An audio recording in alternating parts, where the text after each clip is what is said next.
আছেন আমাদের সংযুক্ত মোর্চার নেতৃত্বরা, সেফ ডেমোক্রেসিরও কিছু নেতৃত্ব, কিছু সাধারণ মানুষ যারা এই ভারতবর্ষের এই পশ্চিমবঙ্গের গণতন্ত্রকে রক্ষা করার জন্য মাঠে ময়দানে প্রতিনিয়ত সাধারণ মানুষের সাথে কাজ করে বেড়াচ্ছেন, তাদের মধ্যে কিছু মঞ্চে উপস্থিত আছেন আমার আপনার খুবই প্রিয় জাতীয় কংগ্রেসের নেতৃত্ব এবং এই এলাকার বিধায়ক আব্দুল মান্নান সাহেব, এবং এই মাঠে যতজন উপস্থিত আছেন এবং এই আমাদের মাইকের আওয়াজ যতদূর পর্যন্ত যাচ্ছেন, আমাদের সমস্ত কর্মী, আমাদের সমস্ত লড়াকু সাথী বন্ধু, তিনি আইএসএফ হতে পারেন, কংগ্রেস হতে পারেন, বামেদের হতে পারেন, তাদের প্রত্যেককে আমাদের সংগঠন, আমাদের পার্টি সংযুক্ত মোর্চা সবার পক্ষ থেকে আপনাদেরকে লাল সালাম, অভিনন্দন এবং সম্মান। এক যে সময়কাল দিয়ে আমরা চলেছি, যে সময়ের মধ্যে দিয়ে আমরা যাচ্ছি, এবারে নির্বাচন আমাদের কাছে অনেক ভাইটাল। এই সবার সমাবেশটার আগে গান হচ্ছিল, একটা অন্যরকম উন্মাদনা আমাদের মধ্যে ছিল। আমরা যখন মাঠে সবাই উঠে দাঁড়িয়ে রইলাম, গান শুনলাম, তালি দিলাম, কিন্তু তখন আমার মনের মধ্যে একটু চিন্তা হচ্ছিল যে যদি 2021-এর নির্বাচনে পশ্চিমবঙ্গের সাধারণ মানুষ আবার ভুল করে ফেলে, তাহলে বোধহয় এভাবে গলা উঁচু করে গণতন্ত্রের জন্য, সাধারণ মানুষের জন্য গান করার পরিবেশ কিন্তু আর থাকবে না।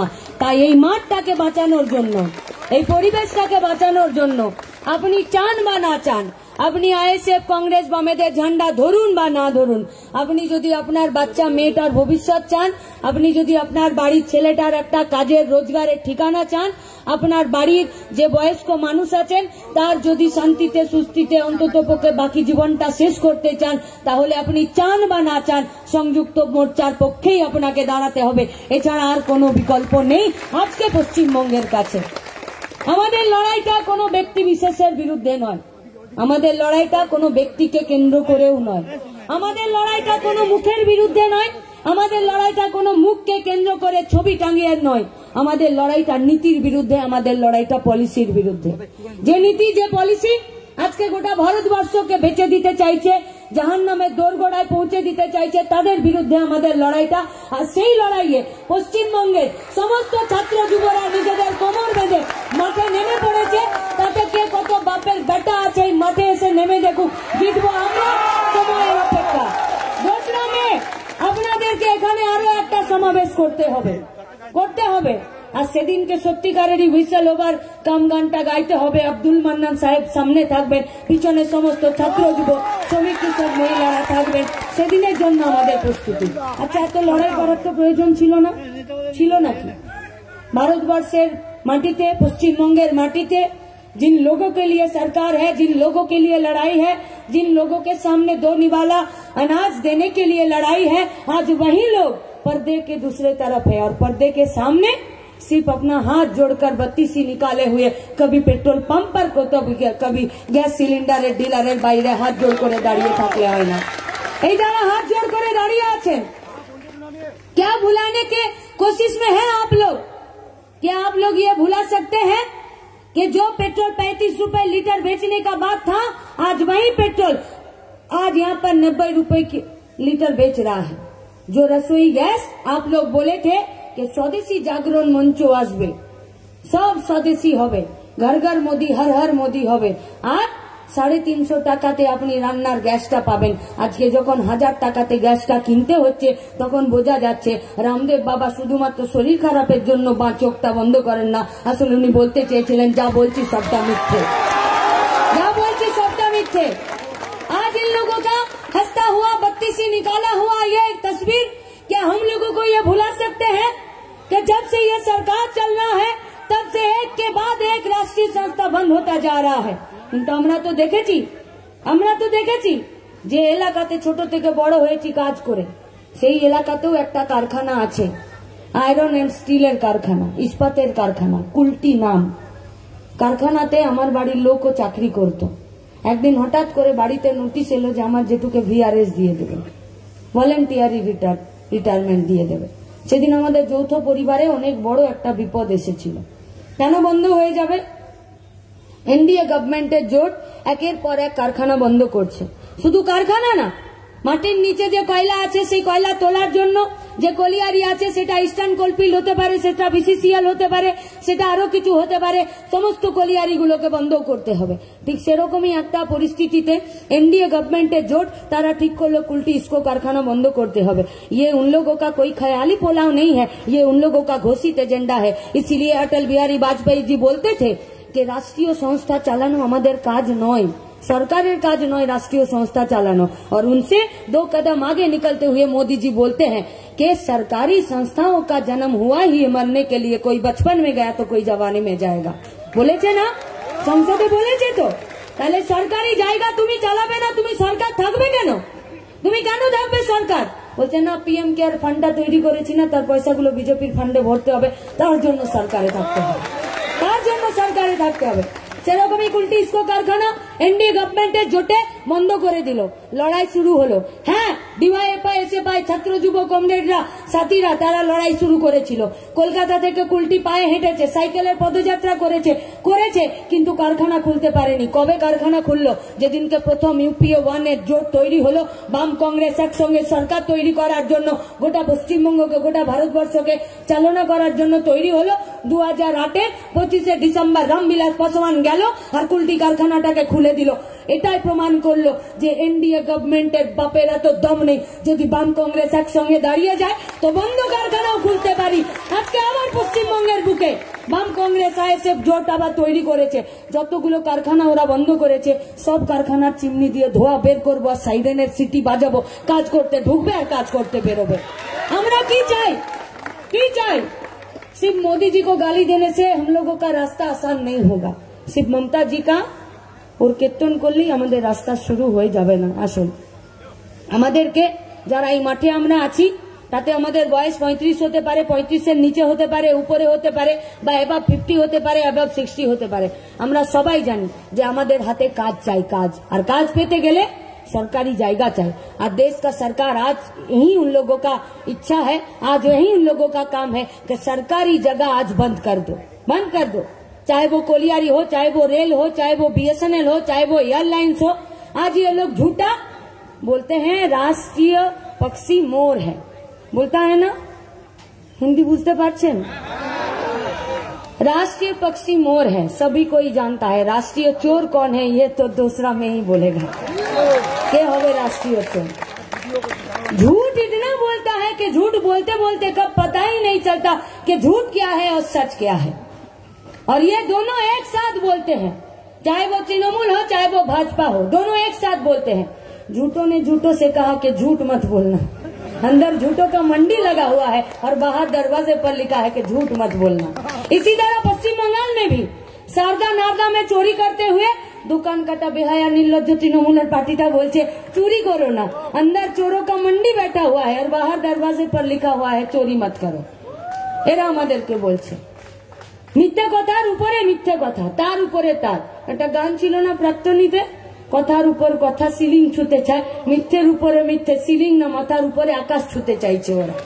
মিথ্যে ছাড়া কোনো সত্যি নেই। ওটা ভারতবর্ষটাকে বেঁচে দিতে চাইছে। বলছে জিডিপি বাড়ছে না কমছে, পিএফ ফান্ডে প্রভিডেন্ট ফান্ডে কাদের টাকা জমা হচ্ছে কাদের হচ্ছে না, কত লোককে চাকরি দিয়েছি, মিথ্যে কথা বলছে ওরা। अरे आप लोग तो जानते हैं कोई कोरोना के काल में देश का जीडीपी -2, 3, 23% चले गेछिलो, किंतु हम दो हमारा दो, मतलब छोटा परिवार सुखी परिवार होतो ना। आगे जो बड़ परिवार हवा चलबे ना, छोट परिवार होते हबे। हम दो हमारा दो माने आमी और आमार स्त्री बा स्वामी और आमादेर दुटो बाच्चा। ठीक ओरकम छोटा परिवार सुखी परिवार मोदी जी का भी है। हम दो मतलब आमी और अमित शाह, हमारा दो अंबानी और अदानी। दुनिया भाड़ में जाए, दुनिया भाड़ में जाए। ওই জন্য তো এরা 353টা এমপিদের সংখ্যাগরিষ্ঠতায় একটার পর একটা আইন এনেছে, যে আইনের বুলডোজার গুলো আমাদের উপরে চালাতে চাইছে। আমরা মানে সাধারণ মানুষেরা, আমরা মানে যারা আমরা ভোট দিই, আমরা মানে যারা আমরা टैक्स पेयरরা আছি। अरे हम ही लोगों का पैसे से तो ऐश करता है, हम ही लोगों का पैसे से तो ये इलेक्शन होता है। निर्वाचन कमिशन निजेर गाटेर कोड़ी खर्चा करे इलेक्शन कराচ্ছে নাকি? আমাদের পয়সা। এই যত পুলিশ ঘুরছে, যত আধা সামরিক বাহিনী ঘুরছে, যত ভোটিং এর ভোটার ভোট করানোর জন্য সরকারি কর্মচারীরা এসেছে, যত গাড়ি ঘুরছে, যত ভোটার মেশিন এসেছে, যা কিছু হচ্ছে সব আমাদের পয়সায় হচ্ছে। জিতে যে যাবে এমএলএতে তাদেরও যা বেতন হবে, আব্দুল মান্নান সাহেবও যদি বেতন পায় তো আমাদের পয়সা থেকেই বেতন পায়। সব এমএলএরা সবাই যারাই বেতন পাচ্ছে তারা সব আমাদের পয়সা থেকে বেতন পাচ্ছে। আমাদেরই পয়সাতে ভোট হবে, আমাদেরই পয়সাতে বেতন পাবে, আমাদেরই পয়সা আইসিডিএস এ আসবে না, স্কুলে আসবে না, রাস্তায় আসবে না, বিদ্যুতে আসবে না, শিক্ষাতে আসবে না, স্বাস্থ্যতে আসবে।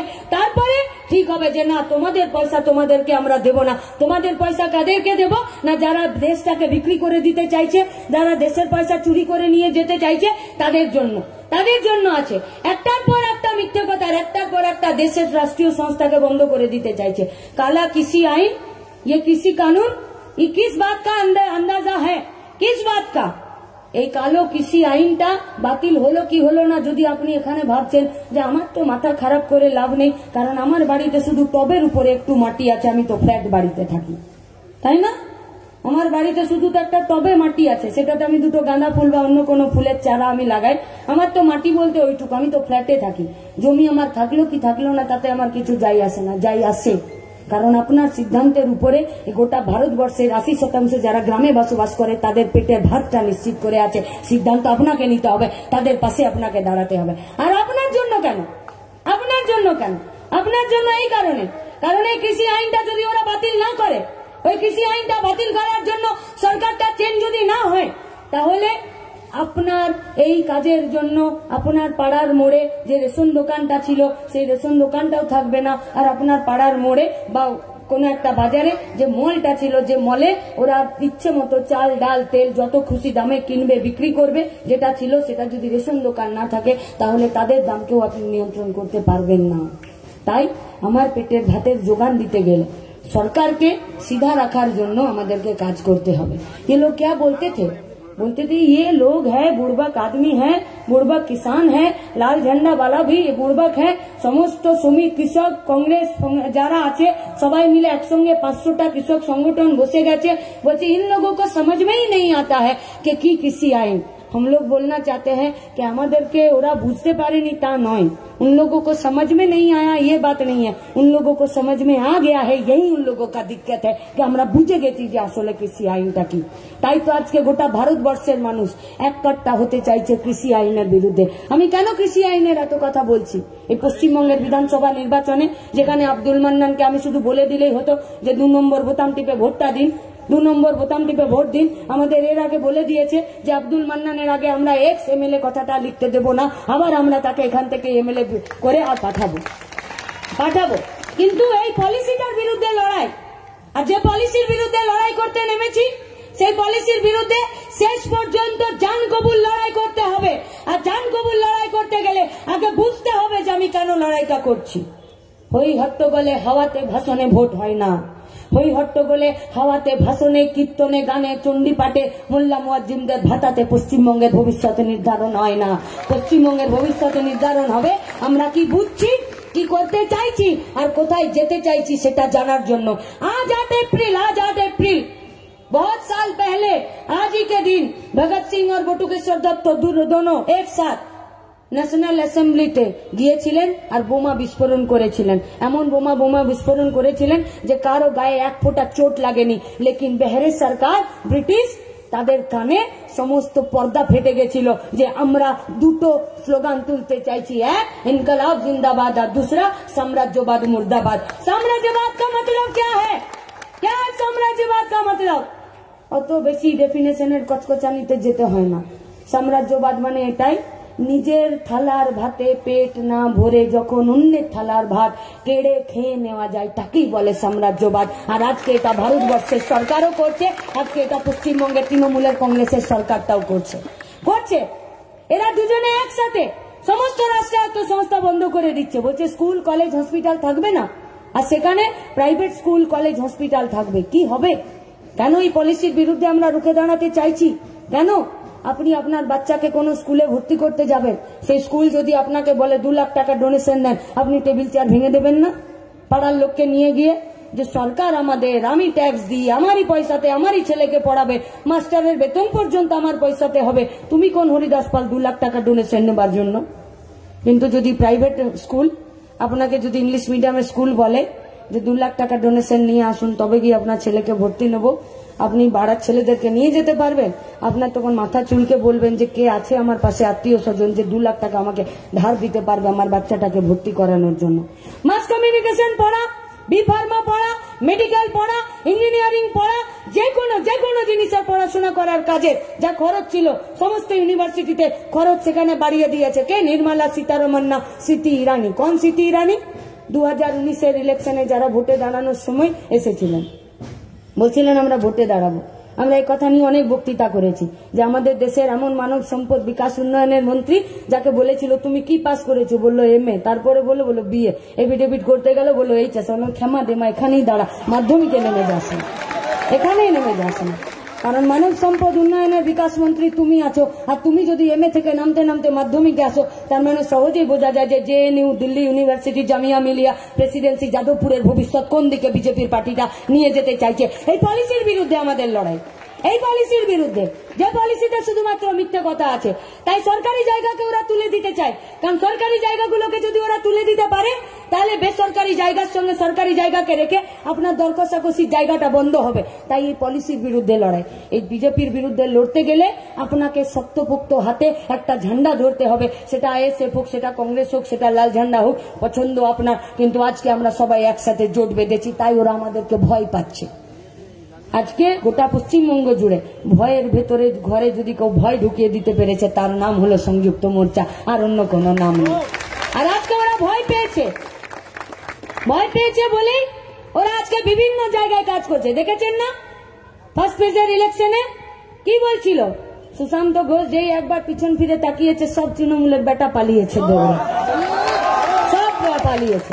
সেকেন্ড ফেজের ইলেকশনে দিদিমণি নিজে গেলেন বয়ালের বুথে বসে থাকতে 2 ঘন্টা, বলছেন আমি অবরোধ করে দিয়েছি। ও তো সময় বলবে অবরোধ আপনি করেছিলেন না, আপনাকে কেউ অবরুদ্ধ করে রেখে দিয়েছিল, সে সময় বলবে।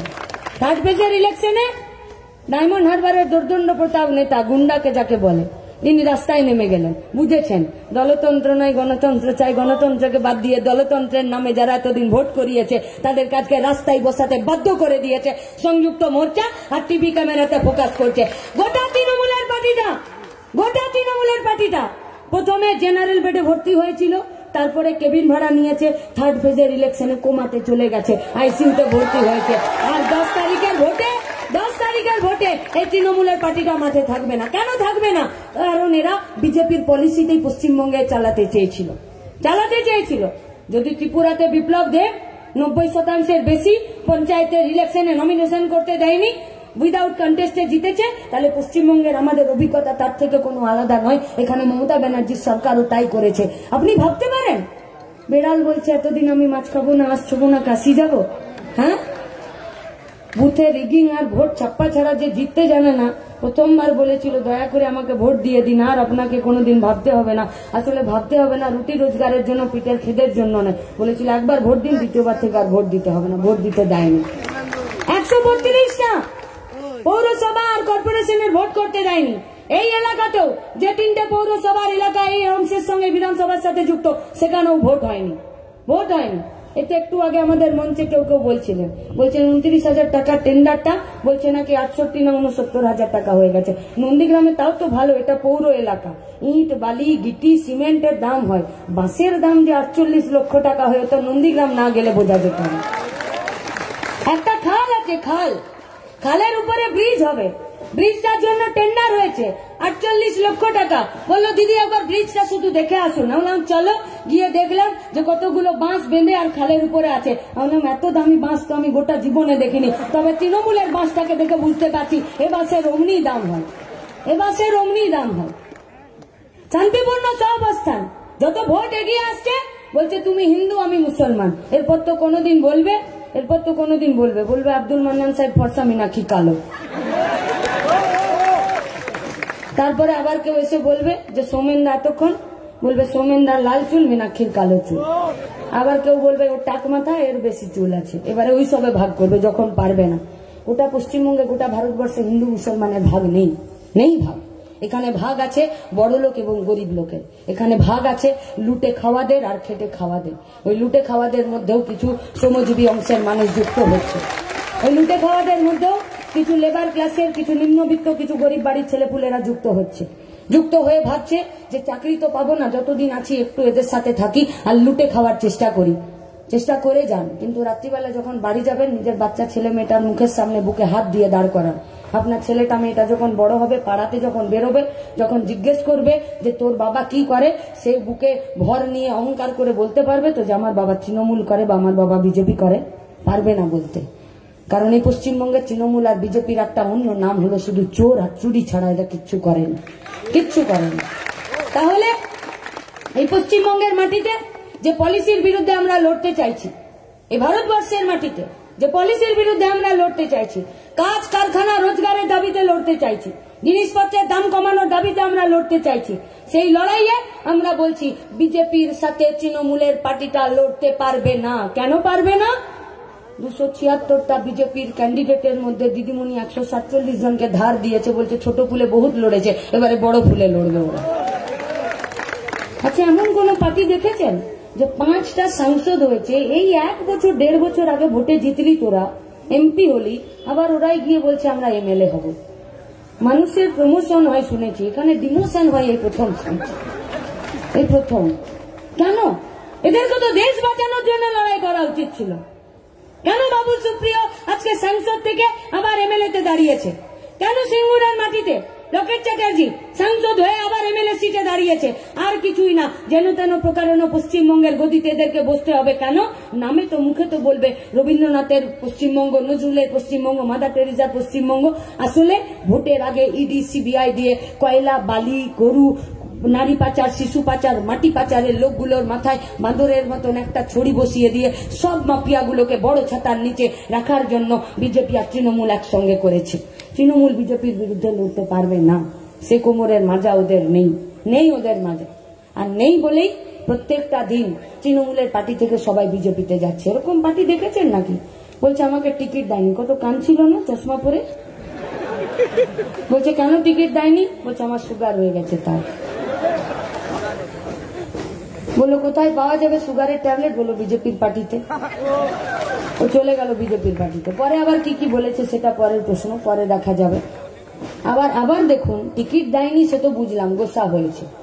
এই তো বিধানসভাতে ছিলেন মান্নান সাহেবরা, বিধানসভার ভেতরে কেমন ভাঙচুর করেছিল দেখেননি? আমি যে বিধানসভার, সেই বিধানসভার এমএলএও ভাঙচুর করছিল।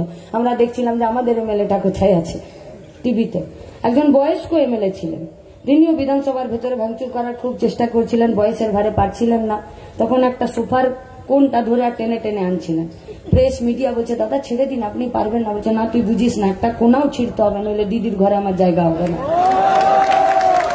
জায়গা হবে না। গোটা বিধানসভাটাকে ভাঙচুর করেছিল, গোটা বিধানসভাটাকে। এই গোটা বিধানসভাটাকে ভাঙচুর করতে গিয়ে এই পার্টিটা, এই তৃণমূলের পার্টিটা গোটা পশ্চিমবঙ্গে যে নৈরাজ্যকে নামিয়ে এনেছে, সেই নৈরাজ্যে যখন আমরা থার্ড ফেজে দেখলাম যে মারামারি হচ্ছে, তৃণমূল মার খাচ্ছে, বিজেপি মার খাচ্ছে, সবাই মার খাচ্ছে। আর মার খেতে গিয়ে যখন দেখলাম যে হ্যাঁ আরো কতগুলো রাজনৈতিক কর্মী মার খাচ্ছে, 2011 পরের পর থেকে আমাদের চোখের সামনে কতগুলো স্মৃতি ভেসে আসছিল। পুজোর সময় ভাবতাম কোন প্যান্ডেলে ঠাকুর দেখতে যাব, কোন প্যান্ডেলে ঠাকুর দেখতে যাব না। নির্বাচন করতে হতো প্যান্ডেল, এই পাড়ার প্যান্ডেলে যাব তো তৃণমূলের ছেলেগুলো ধরে মারবে। যারা একসাথে বসে আড্ডা করে দিয়েছি, টিফিন খেয়েছি, পিকনিক করতে গেছি, সিনেমা দেখতে গেছি, পুজো করেছি। 2011 পরে এমন একটা রাজনীতি, এমন একটা সংস্কৃতি নিয়ে এসেছিল যে সংস্কৃতিতে আমাদেরকে ভাবতে হয়েছে যে কার বাড়িতে যাব, আর রাত্রিবেলা ঈদের দিনে একটু পায়েস খেয়ে আসবো। তখন ভাবতে হয়েছে রাতটা আরেকটু হোক, ওই গলি দিয়ে পেরিয়ে গেলে আবার তৃণমূলের ছেলেগুলো আমাদেরকে মারবে। শরীরের গোটা অংশ, গোটা জায়গাতে কত জায়গায় মারের দাগ আছে, কতগুলো সেলাই আছে, কতগুলো বাপ কাকার লাশ পিঠে বয়েছি, কত মা বোনেদের সম্মান গেছে, কত বাড়ি ঘর দোর ভাঙচুর করেছে, কত দোকানপাট লুট করেছে, কত বাড়িতে আগুন দিয়েছে, কত ক্ষতিপূরণ দিয়েছি, কত ঘর ছাড়া থেকেছে। আজকে 10 বছরে সেগুলো যখন ভাবি তখন গায়ের রুমে একদম দাঁড়িয়ে যায়। এই রাজনীতি আমরা চেয়েছি কেউ? দরকার নেই আপনাকে আইএসএফ করতে হবে, দরকার নেই কংগ্রেস করতে হবে, বামফ্রন্ট করতে হবে, কোনো প্রয়োজন নেই। আপনি একজন নিরপেক্ষ সাধারণ মানুষ, বুকে হাত দিয়ে বলুন তো এ ধরনের রাজনীতি, এ ধরনের পশ্চিমবঙ্গ চান আপনারা?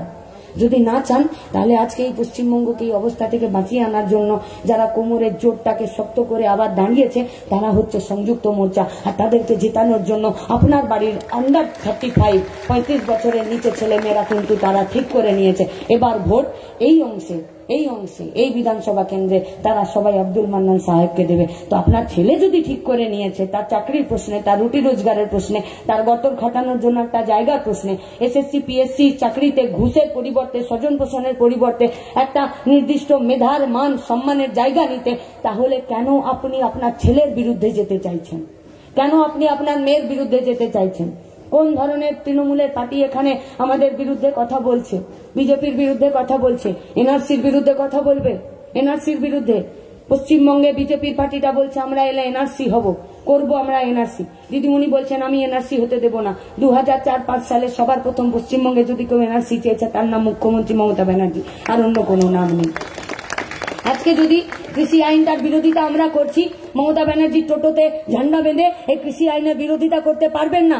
2014 সালে 2016 সালে আব্দুল মান্নান সাহেব সুজন চক্রবর্তীদের বিরুদ্ধে গিয়ে সবার প্রথমে তারা যে কর্পোরেটের পায়ে কৃষিটাকে সঁপে দেবার জন্য যে চেষ্টা করছে গোটা ভারতবর্ষ জুড়ে, গোটা পশ্চিমবঙ্গে 2014-2016 এই একই আইন পশ্চিমবঙ্গে নিয়ে এসে তার নাম মমতা ব্যানার্জি। এনআরসির জন্য, কৃষি আইনের জন্য, কারখানা বন্ধ করার জন্য। আরে দোলাসেন কে আছে? দোলাসেন আজকে মমতা ব্যানার্জির ওই নন্দীগ্রামে গিয়ে নাচ করছেন, সেখানে গিয়ে তাণ্ডব লীলা চালাচ্ছেন। আর আপনি যে ভোটে জিতেছেন, যেখানে আইএসএফ, যেখানে ওই যে ফ্যাক্টরিতে কারখানাতে যারা কাজ করে তাদের জন্য, শিক্ষা স্বাস্থ্য ব্যবস্থার জন্য যারা কাজ করে, সেই উঁচু চেয়ারে যদি বসে আছেন তার নাম দোলাসেন। 13টা ভোট তৃণমূলের, আর বাকি 92টা ভোট যেগুলো ছিল 92-এর মধ্যে 13 বাদ গেলে সবগুলো বিজেপির সঙ্গে মিলে নেই। এরা বিজেপির বিরোধিতা করবে? পারবে? এরা বিজেপির বিরোধিতা এরা করতে পারবে না। তৃণমূলের পার্টিটা সবটা সঁপে দিয়েছে নিজেদেরকে। এদের বিরুদ্ধে যদি কেউ লড়াই করতে পারে সে একমাত্র পলিসি, সেটা হলো সংযুক্ত মোর্চা। আর তার জন্য আমরা লড়াইটা করছি। লড়াইটা আগেও চলেছে, লড়াইটা এখনো চলছে। ইলেকশনের পর লড়াইটা বন্ধ হবে না, লড়াইটা আরো জোরদার হবে, লড়াইটা আরো শক্তিশালী হবে। কারখানা খোলার জন্য, চাকরি পাওয়ার জন্য, রেশন দোকানটা টিকিয়ে রাখার জন্য আমরা বলেছি লড়তে আমরা জানি। এই গোটা পশ্চিমবঙ্গে একটাও এমপি সিট ছিল না, কিন্তু সিঙ্গুর থেকে শুরু করে নবান্ন অভিযান, বুকের পাটা ছিল, ধক ছিল, আমরা নবান্ন অভিযান করেছি। গোটা ভারতবর্ষকে বাঁচানোর জন্য ধর্মঘট আমরা করেছি। চিত্তরঞ্জন থেকে কলকাতা লং মার্চ কারখানা বাঁচানোর জন্য আমরা করেছি। লড়াইটা সেদিনও ছিল। আজকে নতুন করে বাম কংগ্রেস আসেনি ভোটে জেতার জন্য, লড়াইটা করেছে কারখানা বাঁচানোর জন্য, কৃষি বাঁচানোর জন্য। সেই দিন থেকে রাস্তায় ছিল বলে আজকে বাম কংগ্রেস আর আইএসএফ একসাথে এসেছে, শুধুমাত্র ভোটে জেতার জন্য নয়। যারা দূর থেকে আমাদেরকে এইসব প্রশ্ন করেন তাদের জন্য এই কথা বলছি। আমরা আবার লড়াই আন্দোলন করেছি, আবার নবান্ন অভিযান করেছি। যে নবান্ন অভিযান 2021-এর নির্বাচনের আগে 11ই ফেব্রুয়ারি নবান্ন অভিযান করতে গেছিলাম। এর আগে 1 লাখ বেকার ছেলেদের ফর্ম জমা করেছিলাম। একজন বলতা হ্যাঁ সাল में 2 करोड़ बेरोजगारों का नौकरी देंगे, একজন বলছে বছরে 2 লাখ ছেলে মেয়ের চাকরি দেব। যখন বললাম যে 1 লাখ ছেলে মেয়ের ফর্ম দিলাম, বলছে নেব না। বললাম আরটিআই করলাম যে কোন খাতে কত চাকরি দিয়েছো, কত ডিপার্টমেন্টে বলো। দিদিমণি বললেন আমি কথা বলবো না। কেন না? মেরে মুঁহ में दही जमा का है। কথা বলতে গেলেই দইটা বেরিয়ে যাবে, ওই জন্য দিদিমণি কথা বললেন না। কথা কে বললো? পুলিশ কথা বললো। ব্যাগ ছিল না ব্যাগ, মুখে মাস্ক ছিল, মাথায় হেলমেট ছিল, অশ্রাব্য গালিগালাজ আর হাতে লাঠি আর টিয়ার সেল আর জল কামান। আমরা বলেছিলাম যে ব্যারিকেডের দিকে আমাদের পিঠ থাকবে না, থাকেনি আমাদের পিঠ, ব্যারিকেডের দিকে আমাদের মুখ ছিল। তার জন্যই ফরিদের লাশটাকে আমাদেরকে কতুলপুর নিয়ে যেতে হয়েছিল। আর ফরিদ শুধুমাত্র নিজের চাকরির জন্য খুন হয়নি, ফরিদে পশ্চিমবঙ্গের সমস্ত বেকারদের জন্য চাকরির জন্য খুন হয়েছে। তাই আজকে ফরিদের মা আমাদের পাশে এসে দাঁড়িয়েছে, বলেছে মমতাকে হারানোর জন্য, বিজেপিকে হারানোর জন্য, ফরিদকে সম্মানের জন্য সংযুক্ত মোর্চার পক্ষে ফরিদের মাও আজকে দাঁড়িয়েছে। ফরিদের মা যদি নিজের কোল শূন্য করে দাঁড়াতে পারে, আপনারা দাঁড়াবেন না সংযুক্ত মোর্চার পাশে? আপনার বাড়ির ছেলে মেয়েগুলোর চাকরির জন্য দাঁড়াতে তো হবে। বলছে যে না ওটা অন্য তৃণমূল ছিল, পুরনো, আমরা সব নতুন তৃণমূল এখন। বললো না তৃণমূল না, থুড়ি আবগুলিস থুকুম্বা, আমরা এখন বিজেপি হয়েছি। বলছে আমরা এখন বিজেপি হয়েছি। কেমন বিজেপি? বললো ওইসব কথা বাদ দাও, মামাটি মানুষ ছেড়ে দিয়েছি, এখন আমরা জয় শ্রীরাম হয়েছি। বলছে না কোনো ধর্মীয় ভাবাবেগকে আমরা আঘাত দিতে চাই না। এটা ভারতবর্ষের সংবিধান বলেছে। আমার ইচ্ছে নেই, আমি ধর্ম পালন করি না, আচরণ করি না। আপনার ইচ্ছে আছে, আপনার ধর্ম আচরণে বাধা দেবার আমার অধিকার নেই। সংবিধান এটা বলেছে, এটা আপনার অধিকার, এটা আমার অধিকার। তুমি কে হরিদাস পাল আজকে ধর্মকে রাজনীতির নামে রাস্তায় নিয়ে এসে ভোট ভাগের চেষ্টা করছো। তোমরা যে নতুন গাড়ি চালাতে চাইছো, এই নতুন গাড়িটা আমাদের খুব পুরনো দিনের গাড়ি। বলছে না না ভালো করে তাকিয়ে দেখো এটা নতুন গাড়ি। আমরা বললাম না পুরনো গাড়ি। বললো কি করে? মানে তোমার ইঞ্জিনটা একটু মুকুল রায়ের মতন দেখতে লাগছে, আগে তৃণমূলে ছিল এখন বিজেপিতে আছে। বলছে না দেখো চেচিসটা একদম নতুন নাম্বার লাগানো আছে। নাম্বার লাগানো কি আছে? তো ভাটপাড়ার অর্জুন সিং, আগে তৃণমূলে ছিল এখন এইদিকে বিজেপিতে। বলছে সিট কভার, সিট কভার যতই নারদের পয়সা খেয়ে শঙ্কুদেব পন্ডার গালগুলো চিকচিক করুক, ও আগে তৃণমূলেই ছিল, আজকে বিজেপিতে। স্টিয়ারিংটাতে নতুন এডিশন দিদিমণি। ভোটের আগে যেটা লাস্ট কিস্তি বড় কিস্তি শোধ করেছিলেন সেটা শুভেন্দু অধিকারীর নামে, স্টিয়ারিংটা শুভেন্দু অধিকারীর হাতেই এখনো আছে। বললো তাহলে ড্রাইভারটা? বললো হ্যাঁ এইটা বলতে পারো, ড্রাইভারটাকে আমি চেঞ্জ করে দিয়েছি। কোন ড্রাইভার? বললো এতদিন আরএসএস এর ফান্ডিং এ দিদিমণি এখানে চালাতো, উনি ছিলেন ড্রাইভার, খালাসি ছিলেন শুভেন্দু। এখন শুভেন্দুকে আমি এনে নিয়েছি এখানে স্টিয়ারিং এ, দিদিমণিকে খালাসিতে বসিয়ে দিয়েছি, আর আমি আজকে দাড়িতে হাত বুলিয়ে আমি ড্রাইভারের সিটে বসে গেলাম। এই নতুন গাড়ি দিয়ে আমাদের জন্য নতুন ভবিষ্যৎ আনতে পারবে না। এই নতুন গাড়িটার নাম হচ্ছে বুলডোজার। যে বুলডোজার গাড়িটা রাস্তার মধ্যে আমার চাকরি করার সম্মান, মেধা, আমার গতর খাটানোর জায়গা, কারখানা খোলার জন্য আমার লড়াই, শ্রমিকের ঘাম, কৃষকের ফসলের দাম, তার জমির অধিকার, মা বোনেদের সম্মান, গণতন্ত্র এবং সংবিধানকে রক্ষা করার জন্য যে লড়াইটা গোটা দুনিয়া জুড়ে লড়ছে, 20 কোটি বেকার হয়েছে নতুন করে। শুধুমাত্র পশ্চিমবঙ্গে 4.5 থেকে 5 কোটি। এদের হাতে চাকরি দিতে হবে, কাজ দিতে হবে। নইলে আমি যতই ভাষণ দিই, আগামী নির্বাচনের পরে যদি পশ্চিমবঙ্গের বেকার ছেলেদের হাতে চাকরি না থাকে, কাজ না থাকে, এই ভাষণে কোনো কাজ হবে না। তাহলে চাকরি দিতে গেলে পলিসি চেঞ্জ করতে হবে, চাকরি দিতে গেলে নীতি চেঞ্জ করতে হবে, চাকরি দিতে গেলে সরকার পাল্টাতে হবে। আর সরকার পাল্টাতে গেলে একইভাবে টকের ডরে পালিয়ে তেঁতুল তলায় বাসা করে লাভ হবে না। যে জুতো এতদিন তৃণমূল পরে ঘুরে বেরিয়েছে, সেই একই জুতোতে যদি বিজেপি পা গলিয়ে পশ্চিমবঙ্গকে শাসন করতে চায়, আমি বলছি না, শুভেন্দু অধিকারী বলেছেন যে এবারে পশ্চিমবঙ্গকে শাসন করবে কে না, দিলীপ ঘোষের সঙ্গে শুভেন্দু অধিকারী। দিলীপ ঘোষ কি বলছেন যে আমি সোনা দিয়ে মুড়ে দেবো। না, এত সোনা পাবে কোথায়? বলছে গরুর গোবর থেকে। আপনি কি চান? আপনি যদি চান এইসব বাতেলাবাজি, এসব মিথ্যে ভাষণ, এসব মিথ্যে প্রতিশ্রুতির থেকে দূরে থাকতে, এইবারের ইলেকশন আমাদের বেঁচে থাকার ইলেকশন। এবারের ভোট আমাদের বাড়ির ছেলে মেয়েদের চাকরি পাওয়ার ভোট। এবারের ভোট পশ্চিমবঙ্গকে সামনের দিকে এগিয়ে নিয়ে যাবার ভোট। এবারের ভোটে ভোট দিলে আব্দুল মান্নান সাহেবের কি হবে জানি না, তবে যদি আপনি মনে করেন যে আপনার বাড়িতে যে বাচ্চা ছেলেটা বেকারটা আছে সেও আব্দুল মান্নান, তাহলে ভোটটা তার ছেলে, আপনার ছেলেকে দিন। যদি আপনি মনে করেন আপনার ছেলেটাকে, বাচ্চা মেয়েটাকে একটু ভালো স্কুলে পড়াবেন, সরকারি স্কুলে পড়াবেন, তাহলে ভোটটা আপনার ওই মেয়েটাকে দিন, তাহলে আব্দুল মান্নান সাহেবকে দিন। আপনি যদি মনে করেন যে মা বোনেদের সম্মানকে রক্ষা করতে হবে, তাহলে ভোটটা আপনি আপনার মা বোনেদেরকে দিন, কিন্তু 2 নম্বর বোতামে আপনার ভোটটা আব্দুল মান্নান সাহেবকেই দিন। কারণ আব্দুল মান্নান সাহেবকে ভোটটা দিলেই সেই ভোটটা আপনার বাড়িতে পৌঁছে যাবে। জিনিসপত্রের দাম কমানো, মাথা উঁচু করে বেঁচে থাকার জন্য। এখন নতুন অ্যাড আসছে, রডের অ্যাড। কি বলছে আমরা বাঁকবো তাই ভাঙবো না, বলে না? দেখবেন বলে না অ্যাডে চারিদিকে, বলছে এই রডটার স্পেশালিটি কি? বলছে আমরা বাঁকবো তাই ভাঙবো না। আমরা বলেছি হ্যাঁ টিএমটি বাদ সব, বলছে বাঁকবো তাবু ভাঙবো না। আর আমরা বলেছি আমফান কেন, সুনামি চলে আসুক, সংযুক্ত মোর্চার যে মেরুদণ্ড আছে সেই মেরুদণ্ডটা বাঁকবো না, ভাঙবো না। ভরসা করুন, বেইমানি করবো না, সংযুক্ত মোর্চাতে বেইমানি নেই। ভোট দিন 2 নম্বর বোতামটিতে আব্দুল মান্নান সাহেবকে। আমাদের কারখানা, কাজ, রুটি রুজির লড়াইকে ইনকালাব জিন্দাবাদ, সংযুক্ত মোর্চা জিন্দাবাদ।